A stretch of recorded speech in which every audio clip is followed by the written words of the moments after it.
আপনার বাড়ির পুজোর ফুল কিভাবে পুরো পৃথিবীকে সাথে আপনার মানব দেহকে ধ্বংস করে ফেলছে, চলুন জেনে নেওয়া যাক।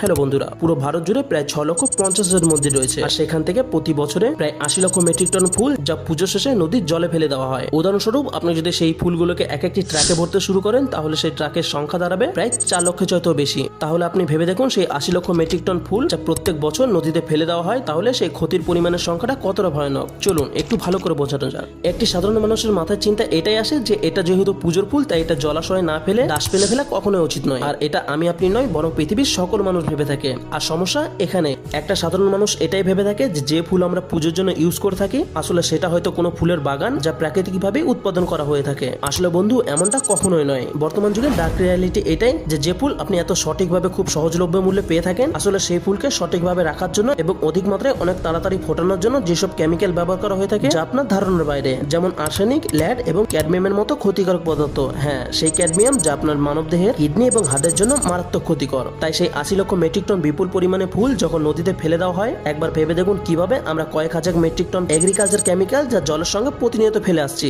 যার ফলে নদীতে বিভিন্ন প্রক্রিয়ার মাধ্যমে এক প্রকার শৈবালের সৃষ্টি হয়, যার ফলে সূর্যের আলো নদীর অতল গভীরে পৌঁছাতে দেয় না। আর সেই জলাশয়ে অক্সিজেনের পরিমাণ সরবরাহ না হলে কিন্তু জলের তলায় থাকা কয়েক হাজার প্রাণী কয়েক মাসের মধ্যে কিন্তু মরতে শুরু করবে। আর এই প্রক্রিয়া কিন্তু ক্রমাগত বেড়ে চলেছে, আর এমন ভাবেই আপনার বাড়ির ফুল পুরো পৃথিবীকে ধ্বংস করে ফেলছে। চলুন এবার যাওয়া যাক মানব দেহের কথায়। সেই কেমিক্যাল যুক্ত জল যখন প্রবাহিত হতে হতে আপনার বাড়ির কলের জলের সঙ্গে যুক্ত হয়, আর সেই জল যখন আপনি পান করতে শুরু করেন, তখন সেই কেমিক্যাল যুক্ত জল আপনার শরীরের কি হাল করছে একবার ভেবে দেখুন। ভাবুন, সেই ক্যাডমিয়াম যুক্ত জল যা মানবদেহের কিডনি আর হাড়ের জন্য কতটা ক্ষতিকর। তাছাড়া সেই জলের মাছ যা আপনি অনেক আনন্দের সঙ্গে খেয়ে থাকেন, আর সেই শাকসবজি যা সেই ক্ষতিকারক নালা নর্দমার জল থেকে উৎপাদিত হয়ে থাকে। তাহলে কি বুঝলেন? আপনার সেই পুজোর ফুল যা আপনি ধর্মের নামে জলাশয়ে ফেলছেন, সেই পুজোর ফুলই কিন্তু আপনার জীবনকে কেড়ে নিচ্ছে। আর সর্বশেষ একটা কথা অবশ্যই মাথায় রাখবেন, আপনার পান করা জলের থেকে সেই ক্ষতিকারক পদার্থগুলিকে পুরোপুরিভাবে আলাদা করা কখনো সম্ভব নয়। তাছাড়া পৃথিবীর গ্রামাঞ্চলের অধিক জনসংখ্যার মানুষ যারা কোনো বাধা নিষেধ না মেনেই সেই জলকে পান করে থাকে। আশা করি আপনাদের বুঝাতে পেরেছি। তো চলুন দেখা হচ্ছে আগামী এপিসোডে। ততক্ষণ পর্যন্ত ভালো থাকবেন।